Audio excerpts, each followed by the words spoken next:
السلام علیکم آفاق صاحب، وعلیکم السلام سر. کیا حال چال ہے؟ ٹھیک ہے سر بھائی؟ آپ مولا کا فضل ہے. کہاں سے کال اللہ فرمایا آپ یاری نے؟ صاحب، یہ میں انڈیا کرناٹکا سے کال کر رہا ہوں. کرناٹک سے؟ جی سر، جی. حکم کریں، کیا حال چال ہے؟ میں آپ سے پچھلی دفعہ بھی بات کر چکا ہوں اور میں نیا نیا شیعہ بنا ہوں. ہوں، جی، آپ ہی سے شیعہ بنا تھا میں، مطلب اللہ آپ کلمہ کو ادھر ہی عزت دے، پڑا تھا. اللہ آپ کو سلامتی دے، اللہ آپ کو طول عمر دے. سر، حکم میرا کریں یہ بھائی صاحب. سوال تھا کہ میرے بہت سارے سنی دوست ہیں جو حضرت جو عمر صاحب جو ہیں، وہ جو اسلام پہلائے تھے جنگ کے ذریعے سے، ہوں، اس کے بارے میں سوال کرتے ہیں. تو اس کا جواب کیا دے سکتے ہیں ہم لوگ؟ میں اس کا جواب دے دیتا ہوں آپ کو. اچھا، پہلی بات ہے کہ اگر امیر المؤمنین علیہ الصلاۃ والسلام سے خلافت نہ چینی جاتی تو اسلام میں کوئی فرقے نہیں بنتے، دین میں بدعات پیدا نہیں ہوتے، لوگوں کے نماز روزے عقائد توحید یہ سب کچھ خراب نہ ہوتا.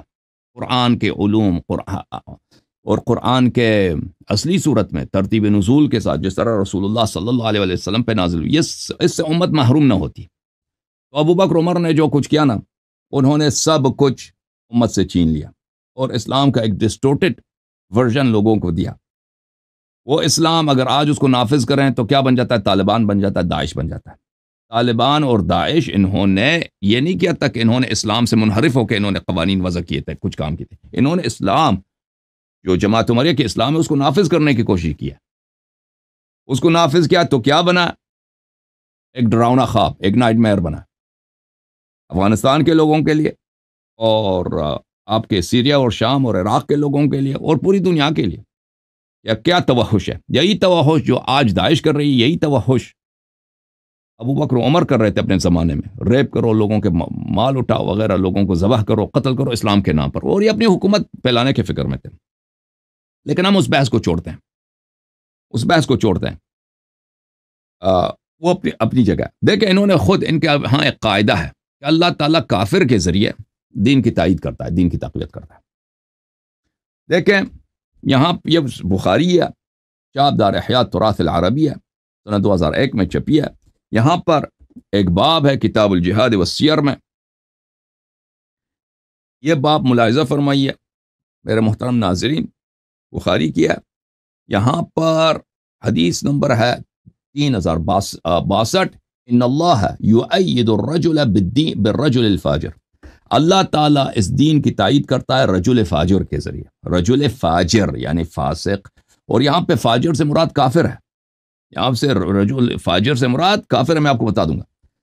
یہ یہاں پہ روایت ہے رسول پاک صلی اللہ علیہ وسلم سے، ان اللہ لیؤید هذا الدین بالرجل الفاجر. اللہ تعالیٰ اس دین کی تائید و تقویت کرا لیتا ہے رجل فاجر کے ذریعے. اور یہ مسلم میں بھی موجود ہے، ایسے نہیں کہ صرف بخاری نے روایت کی. یہ مسلم چاپ دار الفکر 2003 میں چھپی ہے. وَإِنَّ اللَّهَ، یہ صفحہ نمبر 75 ہے، حدیث نمبر 111 ہے. وَإِنَّ اللَّهَ يُؤَيِّدُ هَذَا الدِّينَ بِالرَّجُلِ الْفَاجِرِ. اب آپ کی خدمت میں عرض کروں کہ فاجر تو آپ کو پتہ ہے، فاجر جو ہے یا اس مقام پر ایک تو مسلمان ہے جو فاجر ہے، مثلا زنا کرتا ہے، لواط کرتا ہے، شراب پیتا ہے، نماز نہیں پڑھتا، یہ بھی فاجر ہے. اور ایک کافر بھی فاجر ہے. یہاں پہ جو جس فاجر کا ذکر ہے یہ عام ہے، یہ دونوں کو شامل ہو جاتا ہے. مسلم فاجر کو بھی شامل ہو جاتا ہے اور کافر فاجر کو بھی شامل ہو جاتا ہے. دلیل اس کے کیا ہے؟ یہ شرح صحیح البخاری ہے ابن بطال کی، جزء خامس، چاپ مکتبۃ الرشد الریاض میں، صفحہ نمبر ہے 222. اور یہ جلد کون سا ہے بھائی؟ جلد نمبر 5 ہے نا، جلد نمبر 5 ہے. جی ملاحظہ فرمائیے، ان اللہ یؤید هذا الدین بالرجل الفاجر. میں اس کو فل پیج کر لیتا ہوں، آپ کے پاس آ جاتا ہوں دوبارہ. اوکے، ان اللہ یؤید هذا الدین بالرجل الفاجر. ان اللہ یؤید هذا الدین بالرجل الفاجر یشتمل علی المسلم والکافر.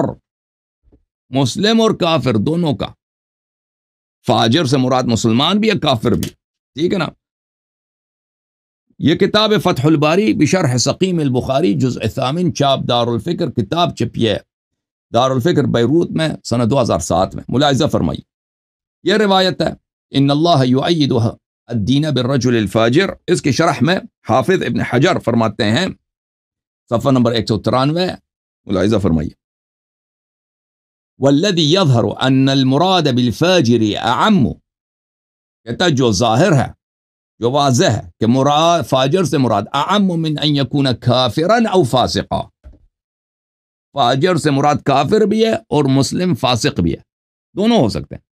تو اب میرے محترم ناظرین، کہ کافر فاجر ہو سکتا ہے، کافر فاجر کی صفت ہے، ملاحظہ فرمائیے قرآن مجید میں سورہ نوح میں بھی اس کی تائید ہے، سورہ نوح میں، یہ سورہ نوح ہے، صفحہ نمبر 27 ہے، وَلَا يَلِدُ إِلَّا فَاجِرًا كَفَّارًا، فاجر کو اللہ تعالیٰ نے قرآن مجید میں کافر بولا، اور سورہ مبارکہ عبسہ میں فرمایا وَوُجُوهٌ يَوْمَئِذٍ عَلَيْهَا غَبَرَةٌ تَرْحَقُهَا قَطَرَةٌ أُولَئِكَ هُمُ الْكَفَرَةُ الْفَجَرَةُ، ٹھیک ہے نا بھائی؟ جب یہ پتہ چلا تو یہ کہتے ہیں کہ عمر نے دین کی تائید کی، دین کی سپورٹ کی، دین کی خدمت کی، ہم کہتے ہیں نہیں کیا، لیکن اس بحث کو چھوڑ دیتے ہیں، مان لیا کہ کر لیا تو کیا ہوا؟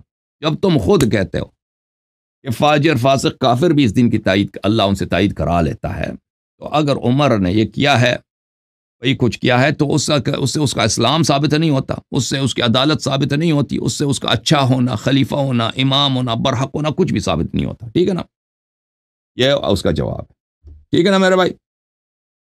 سر ایک لاسٹ کوشچن ہے، چھوٹا سا جی سوال سر، ہے جی جی، سر۔ ابھی فار ایگزامپل حضرت مولا علی علیہ السلام نے کبھی عمر صاحب پر کئی تنقید کی ہے، لعن کیا ہے، یا پھر ان کے بارے میں برا بولا ہے، اب کہ وہ برے شخص ہیں، کوئی ریفرنس مل جاتا تو میں پروڈیوس کر سکتا ہوں میرے سنی بھائیوں پر۔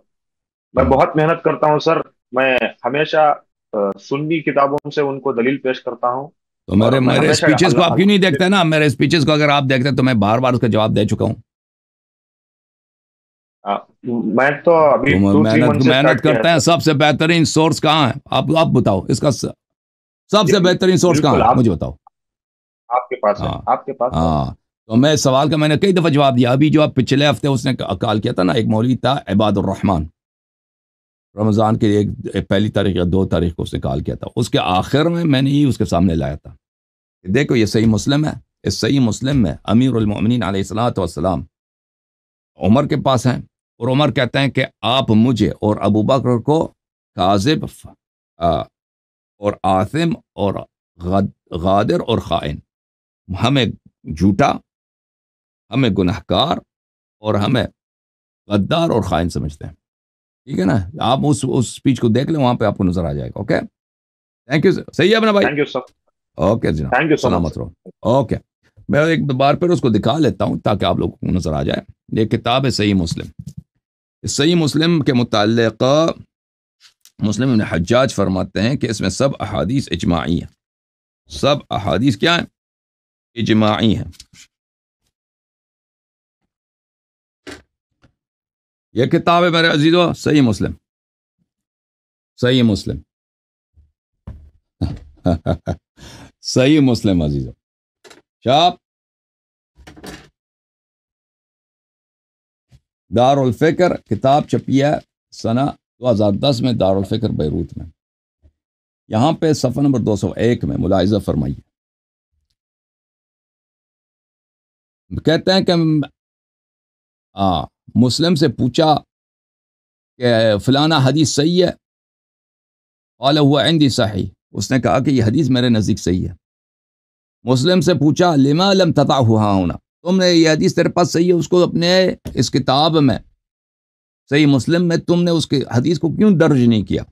مسلم نے کہا لیس کل شیء عندي صحیح وضعته ها هنا، اس طرح نہیں ہے کہ جو بھی چیز میرے نزدیک صحیح ہے میں نے اسے اپنے کتاب میں شامل کیا ہے، انما وضعتها ها هنا ما اجمع علیہ، میں نے اپنے کتاب میں صرف ان احادیث کو شامل کیا ہے جس پہ پورے محدثین کا اور فرقہ عمریہ کا اس کی صحت پہ اجماع ہے، ٹھیک ہے نا؟ تو وہ خود کہہ رہا ہے کہ اس کے سب احادیث اجماعی ہیں، جب اجماعی ہے تو پکڑ لو بھائی، یہ پھر مسلم ہی ہے جی، ہم نے کتاب چینج نہیں کیا، کہہ دو کہ وہی کتاب اس نے چینج کیا فوراً دوسرا کتاب ہے، نہیں، وہی کتاب ہے، کتاب ہے مسلم، صفحہ نمبر 885، کتاب الجہاد والسیر والمغازی، باب حکم الفی، کہاں گیا بھائی باب حکم الفی، باب حکم الفی، حدیث نمبر 1757.